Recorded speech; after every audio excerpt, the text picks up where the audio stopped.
Innal hamdalillah nahmaduhu wa nasta'inuhu wa nastaghfiruh wa na'udzu billahi min shururi anfusina wa min sayyiati a'malina. May yahdihillahu fala mudilla lahu wa may yudlil fala hadiya lahu. Asyhadu an la ilaha illallah wahdahu la syarika lahu wa asyhadu anna Muhammadan abduhu wa rasuluh. Ya ayyuhalladzina amanu taqullaha haqqa tuqatih wa la tamutunna illa wa antum muslimun. Ya ayyuhan nasu taqu rabbakum alladzi khalaqakum min nafsin wahidah wa khalaqa minha zawjaha wa batha minhuma rijalan katsiran wa nisaa wattaqullaha alladzi tasaaluna bihi wal arham innallaha kana 'alaykum raqiba. Ya ayyuhalladzina amanu taqullaha wa qulu qawlan sadida yuslih lakum a'malakum wa yaghfir lakum dhunubakum wa may yuti'illaha wa rasulahu faqad faza fawzan 'azima. Amma ba'd.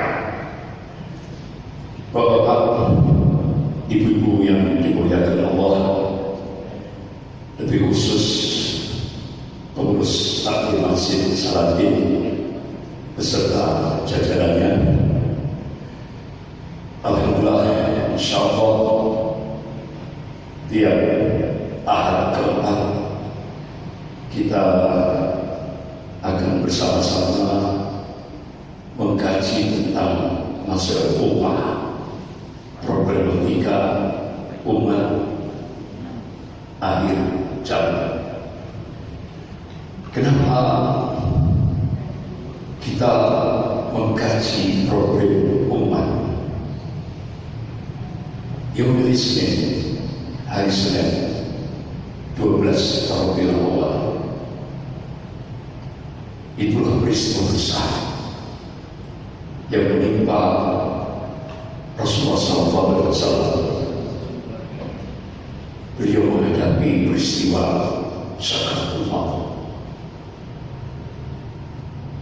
Yaumul Isnin, hari Senin 12 Rabiul Awal, di penghujung waktu duha. Saat itu Rasulullah meletakkan kepalanya di atas dada istrinya Aisyah radhiyallahu anha. Terucap ucapan yang pertama kali, ummati, ummati, ummati. Luar biasa. Saat menghadapi sakaratul maut, Rasulullah masih pikirkan umat. Saat menghadapi sakaratul maut, yang dipikirkan oleh Rasulullah ummati, ummati, ummati. Bukan keluarganya, bukan istri dan anak-anaknya, tapi umatnya. Di penghujung waktu duha, Rasulullah berwasiat terakhir, as-salat, as-salat, as-salat, wattaqullaha wa ma malakat aymanukum. Kemudian Rasulullah wafat. Ibnu Abbas radhiyallahu anhu sampai bersumpah 9 kali.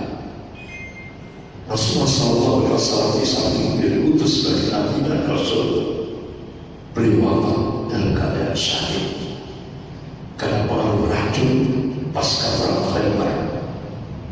Hampir 3 tahun Rasulullah sangat sakit ini.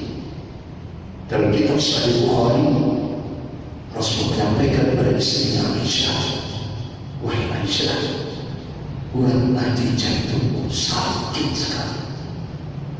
Sampai saat Rasulullah minta air untuk berwudu.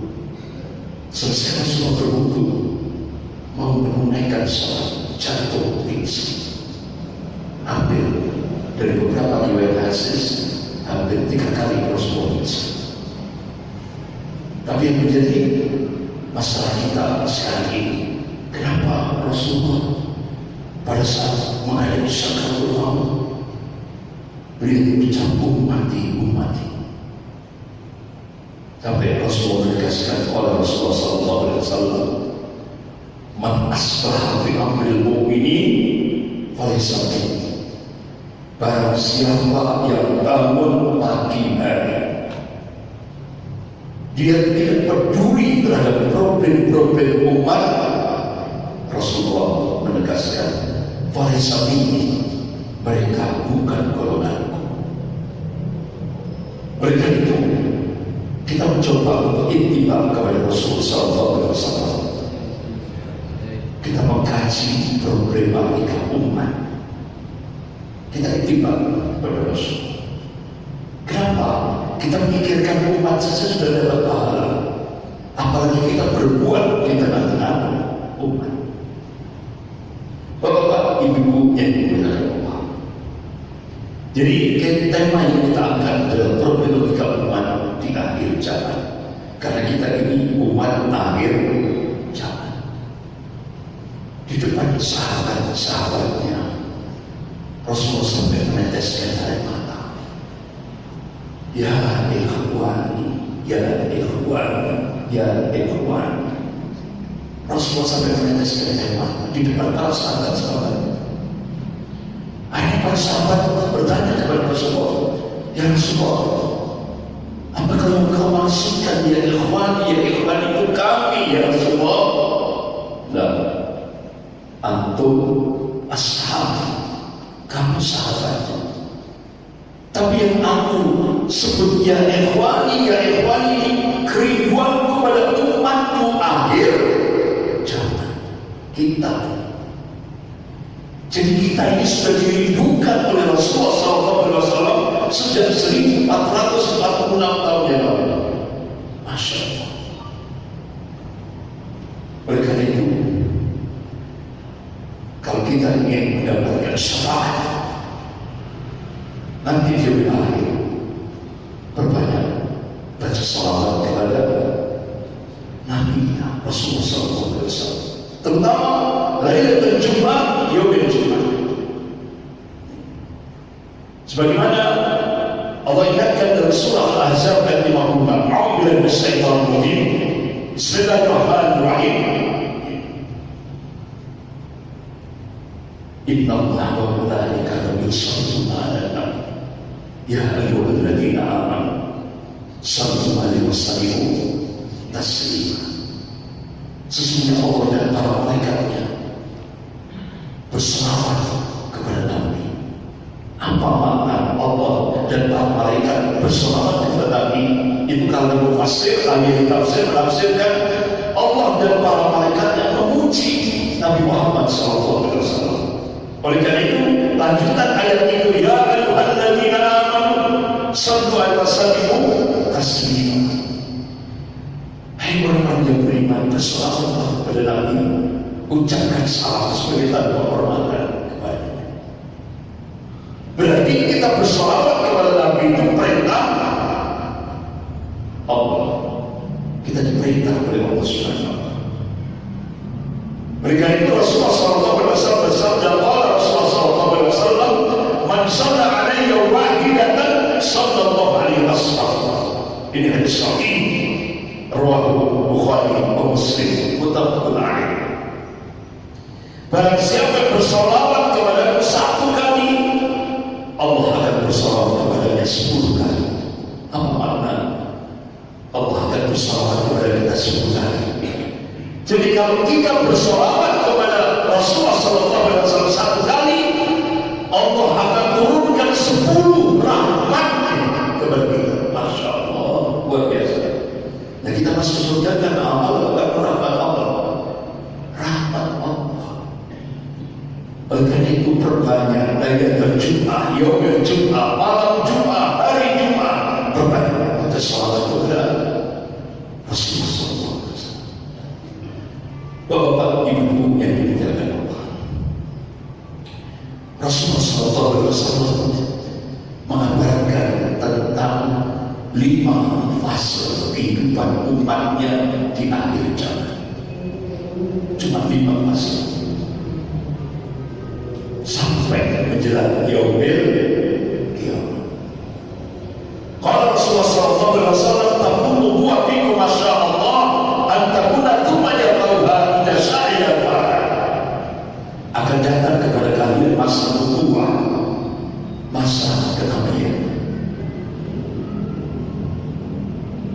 Dalam kitab-kitab sirah Nabawiyah, mulai dari periode Makkiyah kurang lebih 13 tahun, periode Madinah 10 tahun. Jadi masa kenabian itu kurang lebih 23 tahun. Ini sesuai dengan apa yang dikehendaki oleh Allah Subhanahu wa Ta'ala.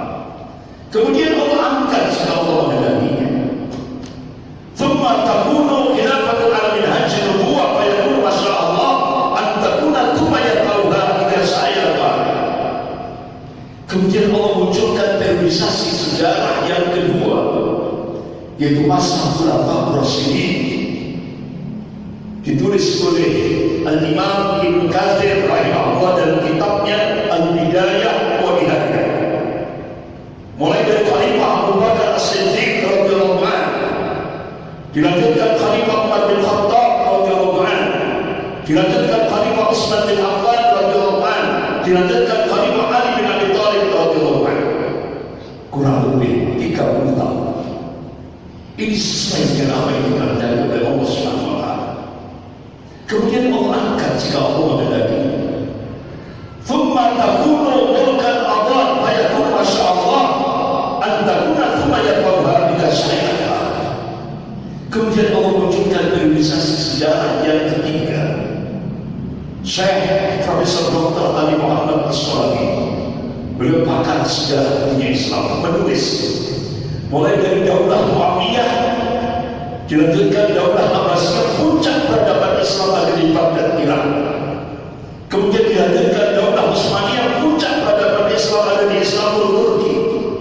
Kurang lebih 13 abad, 1300 tahun. Jadi Rasulullah SAW mengabarkan golongan mukmin ini pernah memimpin dunia ini sepanjang 1353 tahun. Masya Allah, panjang sekali. Kemudian ini sesuai dengan apa yang dikehendaki oleh Allah. Kemudian Allah angkat jika Allah menghendaki.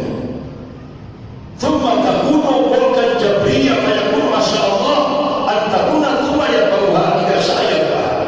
Kemudian Allah munculkan periodisasi sejarah yang keempat, mulkan jabriyah, di mana kita hidup sekarang.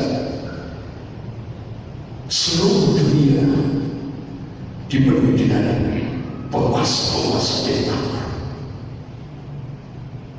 dan seluruh dunia dipenuhi dengan fitnah-fitnah ambil zaman, di mana kita hidup sekarang. Dalam kitab Sahih Muslim bab Al-Fitan wa Sahih, Rasulullah mengatakan, qala Rasulullah sallallahu alaihi wasallam, yataqarrabu zaman wa yanqusu al-amal wa yanqusu wa tadhalu fitan. Ini hadis sahih rawahu Muslim. Yataqarrabu zaman semakin mendekat, arti waktu semakin singkat.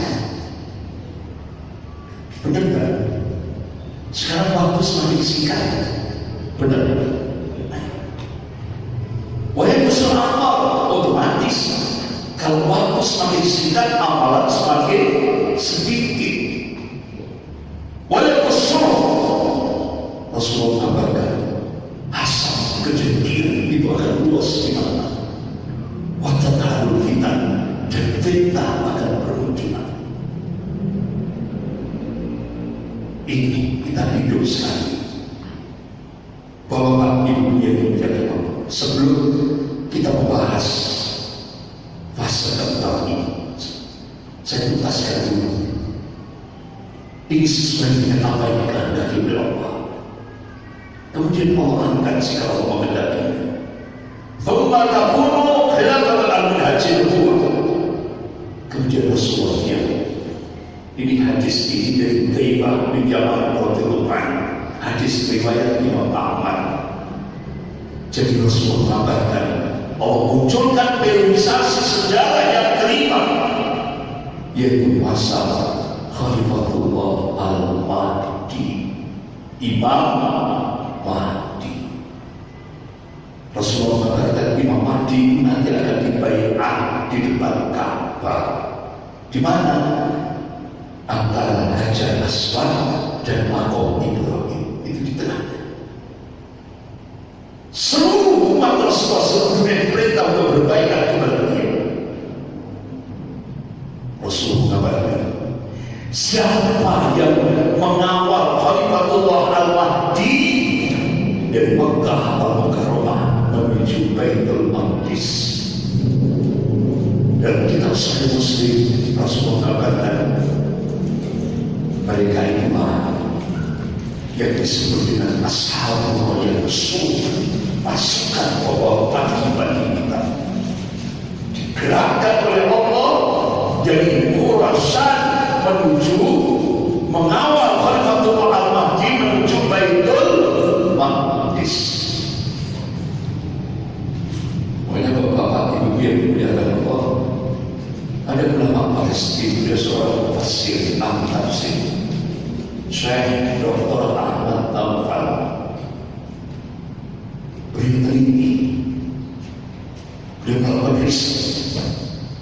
Ternyata hampir sepertiga Al-Quran itu mengungkap tentang Baitul Maqdis.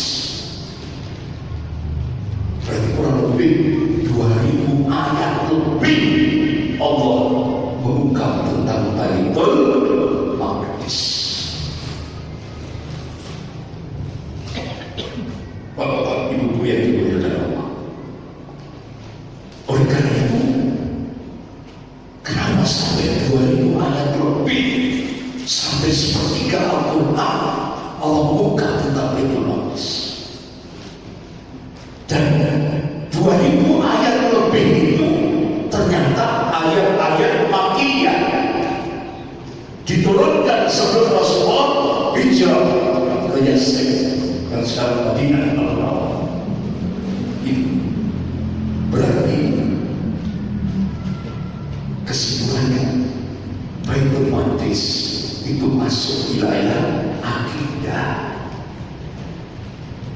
Sehingga akhirnya kesimpulannya permasalahan Palestina dengan Yahudi itu bukan permasalahan politik, bukan permasalahan tanah, tapi permasalahan Palestina dengan Yahudi itu permasalahan akidah dan titik.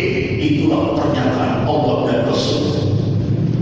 Hampir sepertiga Al-Quran Allah ungkap tentang Baitul Maqdis. Poin yang kedua,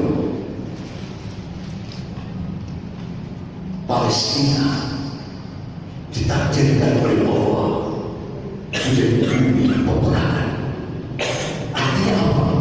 Ladang jihad internasional Allah takdirkan di bumi Palestina.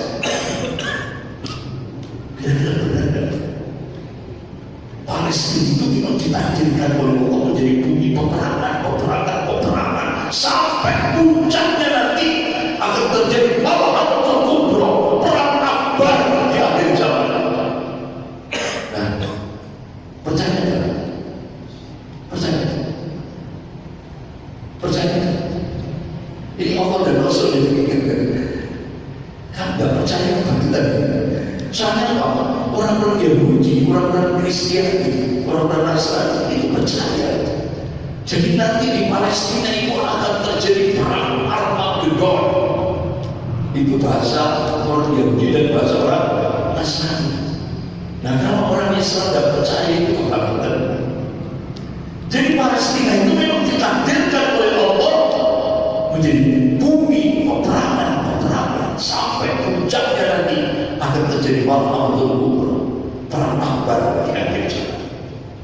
Kata Rasulullah SAW, tidak akan terjadi kiamat hatta tuqatil muslimun al-yahud, hingga kaum muslimin memerangi Yahudi.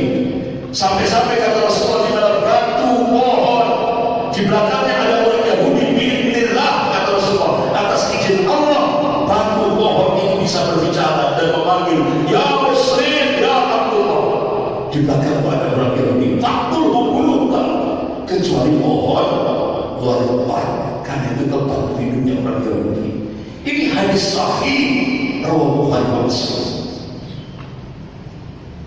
Jadi bapak-bapak ibu yang dimuliakan Allah, jadi nanti ada masanya the end of Zionism Empire,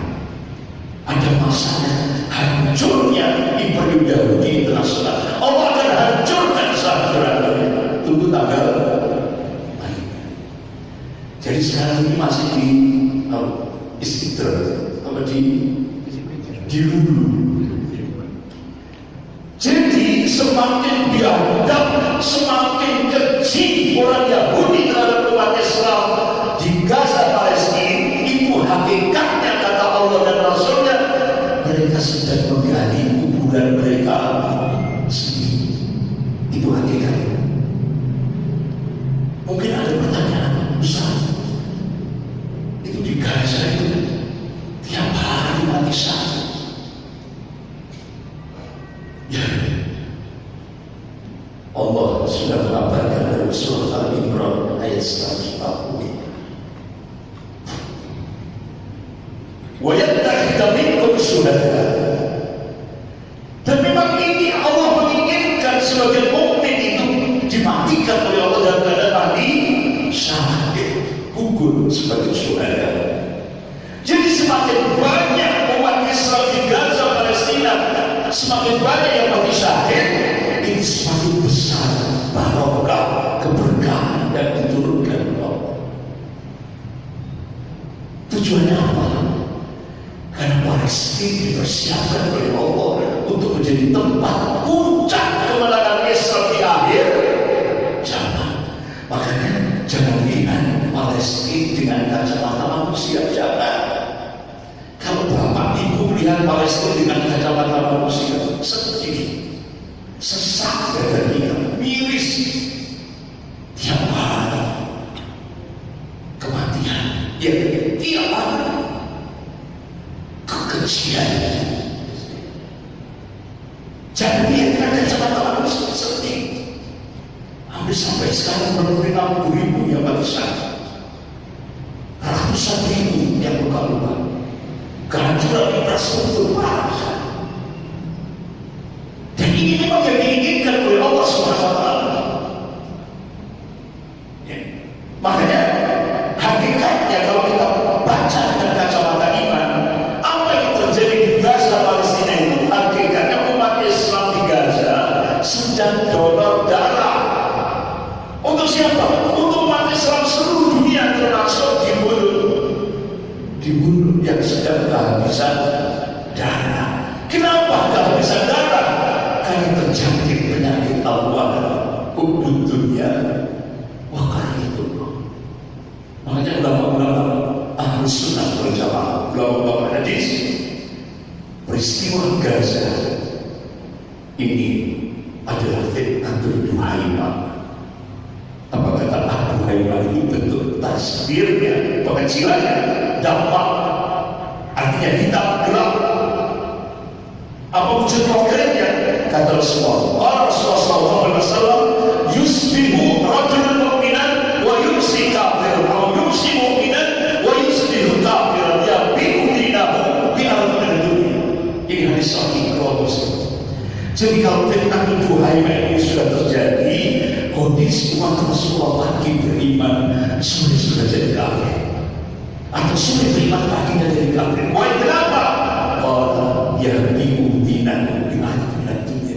Dia jual agamanya dengan harga dunia. Sehingga Rasulullah mengatakan kalau sudah fitnah Duhaimah sudah terjadi, umatku akan terpecah dari dua, mukmin sejati dan munafik sejati.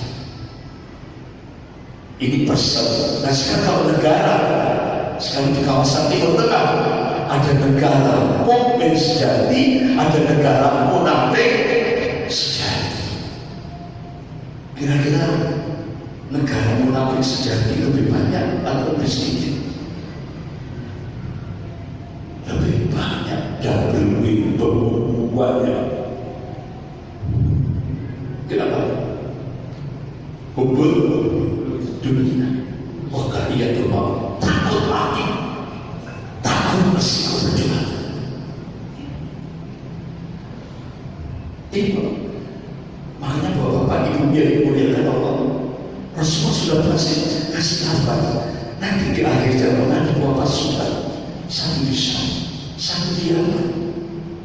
Ini sudah disampaikan oleh Rasulullah 1446 tahun yang lalu.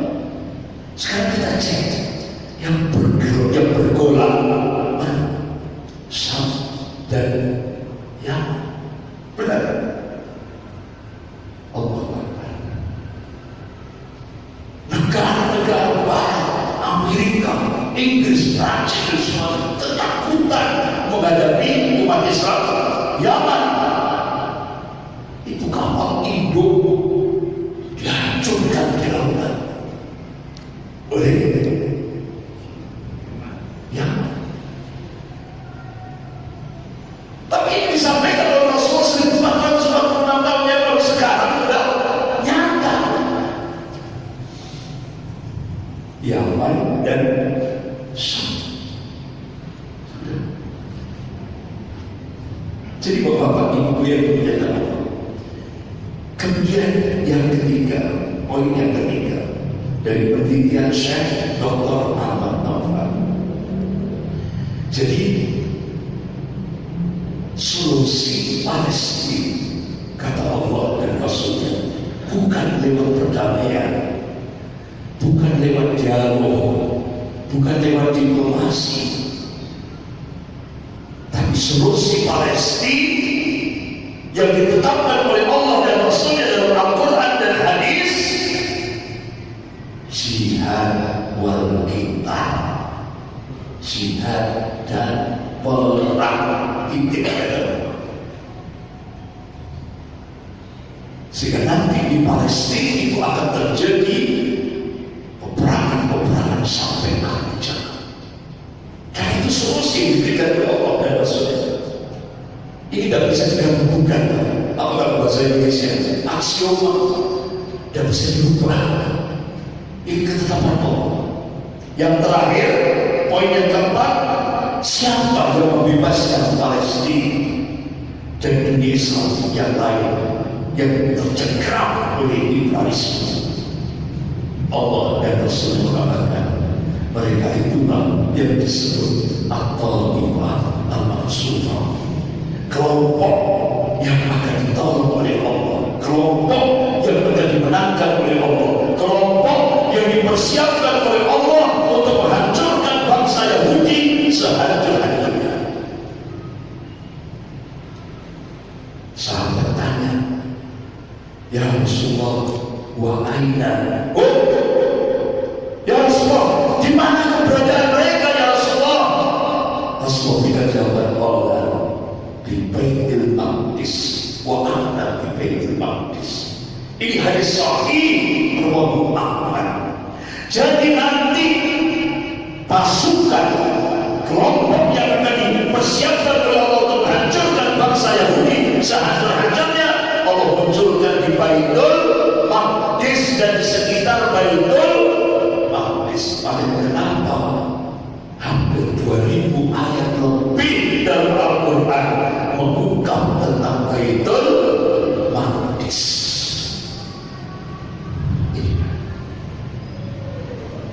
Bapak Ibu yang dimuliakan Allah, balik lagi ke fase keempat, karena kita hidup di fase ini. Sepertinya kita tidak butuh terimanya. Yang fase kelima itu tidak butuh seperti itu. Ya, gitu. Ya. Kita fase normal. Ya.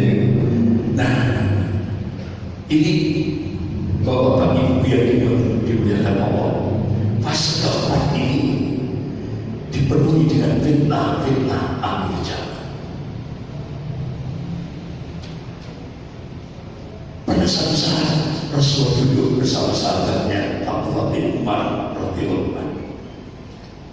Kalian nanti akan menyaksikan fitnah itu anas. Sahabat tanya, ya Rasulullah, apa yang dimaksud fitnah itu anas? Qala, ya harapun wa harapun. Jadi kalian nanti akan menyaksikan peperangan dan pengungsian. Sudah terjadi? Sudah. Kita saksikan bersama. Sampai sekarang belum selesai. Kemudian kalian nanti akan menyaksikan fitnah besar, peperangan untuk memperebutkan sumber daya alam, peperangan untuk memperebutkan sumber daya alam.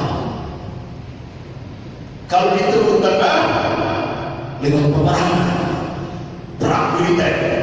Kalau di Indonesia tidak lewat perang militer, tapi bahasa akademiknya investasi.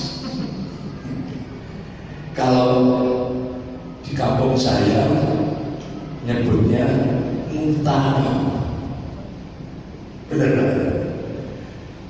Jadi sekarang kita dijajah oleh siapa? Indonesia, Cina. Nah, Cina untuk jajah Indonesia cukup memang lebih fulus, ngutangi. Kalau bahasa akademiknya investasi. Ini yang disebut dengan perang asimetris. Makanya ketika saya diundang ke Jakarta, begitu saya masuk, datangnya ada Pak Jenderal Purnawirawan Tiasno Sudarmo, mantan Kasat. Sebelahnya Jenderal Purnawirawan Soeharto, mantan Danjen, mantan Marinir, Komandan Marinir yang peristiwa 9 tahun. Sebelahnya lagi Mayor Jenderal Purnawirawan Soeharto, mantan Danjen Kopassus. Sebelahnya lagi jenderal-jenderal, tapi saya nggak kenal namanya.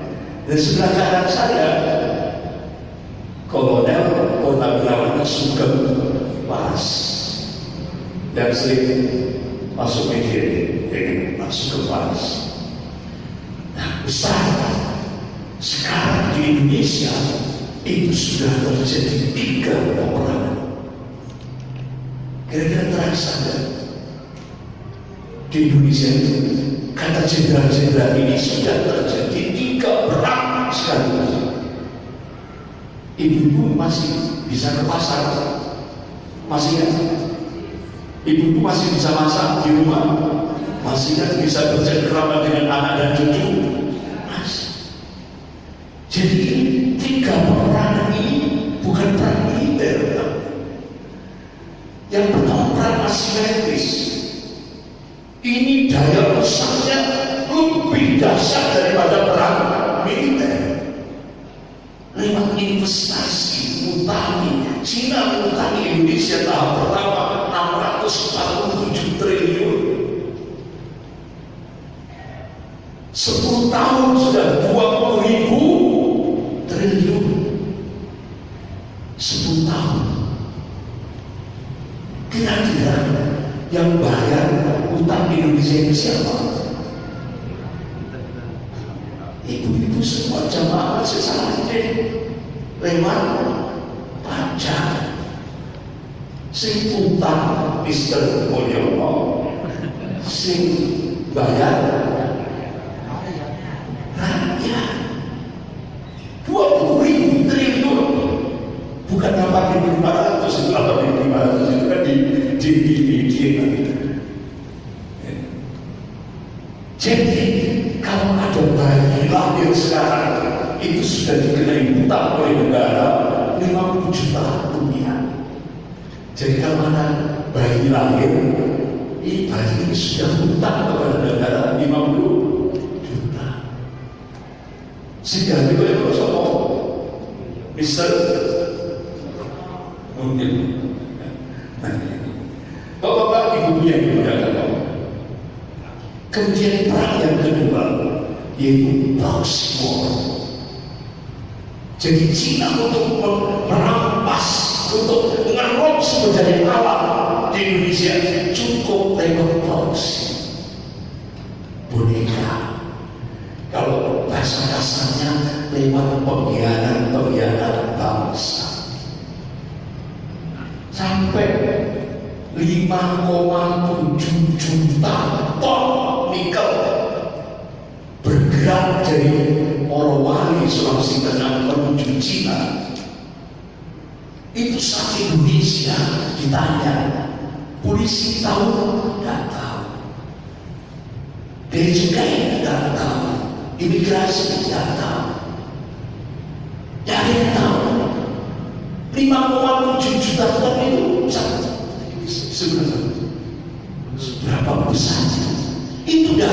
hilang satupun di Indonesia.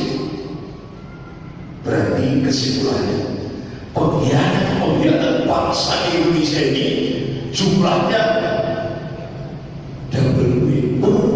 banyak, sehingga sampai 5,7 juta ton biji nikel dari Morowali ke Cina tidak ada yang tahu sama sekali. Disidang kabeh.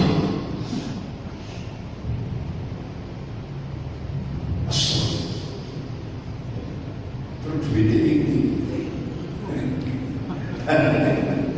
Nah, bapak ibu yang kemudian karena jenderal-jenderal ini besar, mereka ketika yang kontak war. Tujuannya apa? Untuk melemahkan umat Islam.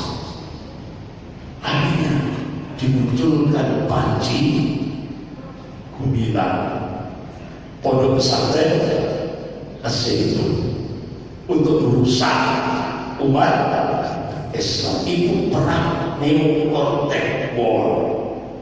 Dan Panji Gumilang masuk Iran, muncul damping Mama Gufron. Padahal katanya tetangga dulu itu pengamen, kok tiba-tiba jadi kiai Kondi Mama Gufron. Akhirnya Komisi Fatwa Majelis Ulama Indonesia Pusat langsung turun ke bawah, turun gunung, langsung di Kementerian Agama Kabupaten. Selesaikan hari ini. Akhirnya Majelis Ulama Kabupaten Malang mengeluarkan 10 kesesatan Mama Gufron. Jadi kemarin saya 2 hari yang hari Kamis, hari Rabu saya di kantor Majelis Ulama Indonesia Pusat. Jadi itu dari Komisi Fatwa datang ke Malang, ke Kementerian Agama Kabupaten, langsung minta hari ini juga selesaikan Mama Gufron. Sehingga alhamdulillah Majelis Ulama Kabupaten Malang mengeluarkan 10 kesesatan Mama Gufron. Bahkan sampai santri-santrinya itu disuruh nyium kaki. Ini kan kebangetan. Jadi santrinya itu disuruh nyium kaki. Kan sesatnya benar-benar luar biasa. Tidak mungkin. Itu namanya perang Neo-Kontak-War untuk menghancurkan Islam dari dalam. Jadi ternyata saya dapat info langsung dari jenderal-jenderal ini. Nah, kemarin saya diundang lagi di Jakarta, silaturahmi purnawirawan TNI, Angkatan Darat, Angkatan Laut, Angkatan Udara. Dan saya kaget. Begitu saya masuk, Ustaz Andri, Ustaz di sini. Ternyata saya ditempatkan di VVIP. Di sebelah saya Mayor Jenderal Purnawirawan Sunarko. Sebelahnya lagi Jenderal Tejo, mantan Menko Polhukam. Sebelahnya lagi Jenderal Purnawirawan Soeharto, mantan Komandan Marinir. Sebelahnya lagi mantan Kasau, Kepala Staf Angkatan Udara, Jenderal Hasan Hanafi. Sebelahnya lagi yaitu Jenderal Purnawirawan Slamet Subianto, mantan Kasau, Kepala Staf Angkatan Laut. Sebelahnya lagi yaitu Jenderal Purnawirawan Fahru Rozi. Nah, yaitu saya rodo grogi, kok ditempatkan di VVIP. Ternyata Ustaz Andri, Ustaz diminta untuk menjembatani TNI dan ulama. Siap. Akhirnya kita kumpulkan ulama-ulama seluruh Indonesia tanggal 6 Mei di Pondok Pesantren Al-Islam Bondowoso yang tempatnya Kiai Maksud Allah yang tahu. Alhamdulillah langsung didatangi oleh Ketua MPR yaitu Pak Ahmad Musa. Alhamdulillah dari Nusantara. Artinya apa? Perintah saya diminta untuk berjabatan dengan ulama, alhamdulillah sudah saya tunaikan. Akhirnya insya Allah bulan Juli ini ulama-ulama seluruh Indonesia akan kita kumpulkan lagi. Nanti yang datang adalah Jenderal Safri Samsudin, Menteri Pertahanan. Dan bulan September insya Allah ulama-ulama kita kumpulkan lagi. Yang datang adalah Presiden Republik Indonesia Pak Prabowo Subianto. So, makanya sebelum itu saya diundang ke Jakarta itu dan tahunya ini penasihat Presiden Prabowo. Saya banyak diberi informasi itu penasihat Presiden Prabowo. Alhamdulillah, nah ini kali bersama. Jadi mohon doanya, mudah-mudahan Allah selamatkan Indonesia. Amin ya rabbal alamin. Bapak-bapak, ibu-ibu yang dimuliakan Allah. Nanti kalau ada lisan saya ingatkan dari ada lisan. Bapak-bapak, ibu-ibu yang dimuliakan Allah. Kemudian Rasulullah kabarkan fitnatul Buhaimah ini dahsyat sekali. Sebagaimana tadi yang sudah saya sampaikan. Jadi kalau sudah fitnatul Buhaimah itu sudah terjadi, Rasulullah mengatakan, qala Rasulullah sallallahu alaihi wasallam yusbihu rajulun mu'minan wa yumsi kafiran, wa yumsi mu'minan wa yusbihu kafiran, yabi'u dinahu bi ardina. Jadi kalau sudah fitnatul Buhaimah itu sudah terjadi, umat Rasulullah itu pagi beriman sudah jadi kafir, atau sudah beriman paginya jadi kafir. Wah, kenapa? Ya bidina nantinya dia jual agamanya dengan harga dunia. Itulah yang disebut dengan fitnah kegelapan. Jadi di Indonesia sudah terjadi fitnah kegelapan. Apa fitnah kegelapan bukan usahanya malam, bukan kerjanya bukan. Fitnah kegelapan itu maknanya ini. Bagi beriman, sampai sudah jadi kafir. Artinya apa? Terjadi badai fitnah yang menimbulkan ancaman MTS, murtad tanpa sadar. Makanya Majelis Ulama Indonesia Pusat mengadakan istimewa Komisi Fatwa MUI di Belitung mengeluarkan fatwa pluralisme agama, keyakinan yang menganggap semua agama sama itu bisa memurtadkan umat Islam. Makanya Majelis Ulama Indonesia Pusat mengeluarkan fatwa haram hukumnya.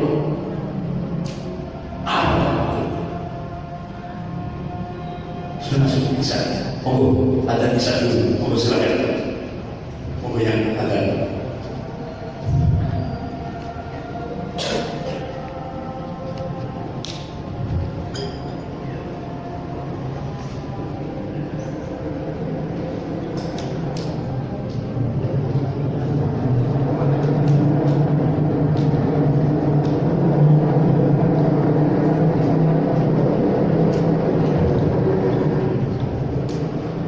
Allah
Ibu yang dimuliakan Allah, insya Allah untuk materi kita lanjutkan ahad keempat bulan depan. Sekarang saya buka dialog interaktif. Monggo silakan. Apa istilahnya nanti kalau pertanyaannya tidak sesuai konteks, tidak apa-apa. Monggo silakan. Apa saja. Jadi kita mencoba untuk dialog interaktif. Monggo. Ya. Waalaikumsalam. Ceritanya kenapa umat Islam itu istilahnya mudah pecah? Apa karena dari segi ekonomi atau dari segi akidahnya? Nah, Bapak Ibu yang dimuliakan Allah, ini adalah pertanyaan. Kenapa umat Islam mudah dipecah? Padahal Allah Subhanahu wa Ta'ala sudah memberikan rambu-rambu yang jelas. Allah berfirman, "A'udzubillahi minasyaitonir rajim. Bismillahirrahmanirrahim. Wa'tasimu bihablillahi jami'an wa la tafarraqu." Berpegang teguhlah kalian semuanya pada tali agama Allah, yaitu ad-dinul Islam. Wa la tafarraqu. Jangan kalian berpecah belah. Rasulullah SAW juga memberikan wasiat. Qala Rasulullah SAW, al-jama'atu rahmatun wal furqan adzab. Ini hadis sahih riwayat Ahmad. Bersatu itu rahmat, berpecah itu adalah adzab. Ini wasiat Rasulullah. Nah, kira-kira Bapak Ibu, kalau ustaz-ustaz kita, ulama-ulama kita, kiai-kiai kita terus menyampaikan hadis sahih Rasulullah Muhammad, kalau Rasulullah SAW, al-jama'atu rahmatun wal furqan adzab. Bersatu itu rahmat, berpecah itu adalah adzab. Kira-kira kalau ulama-ulama kita, kiai-kiai kita, ustaz-ustaz kita terus menyampaikan itu, kira-kira umat takut dan pecah?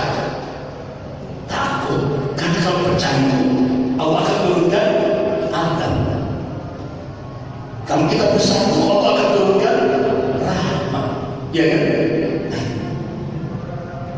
Tapi kira-kira kenyataannya sering disampaikan apa enggak?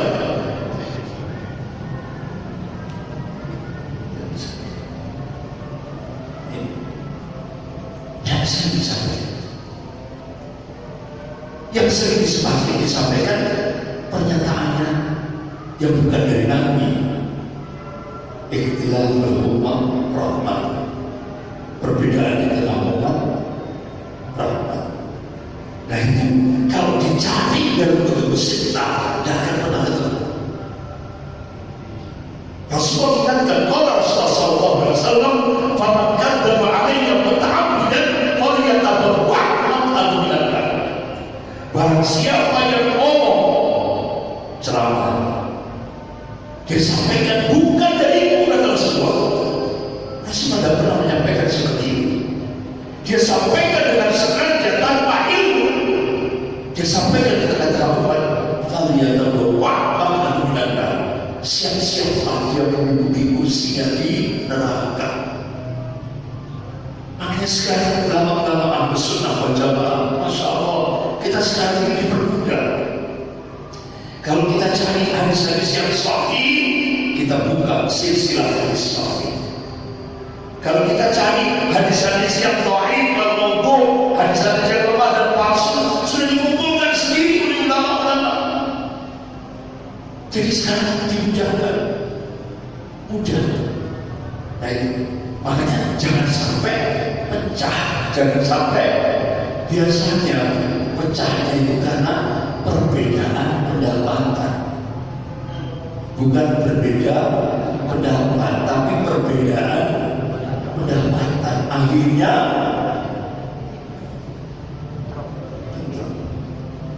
dunia.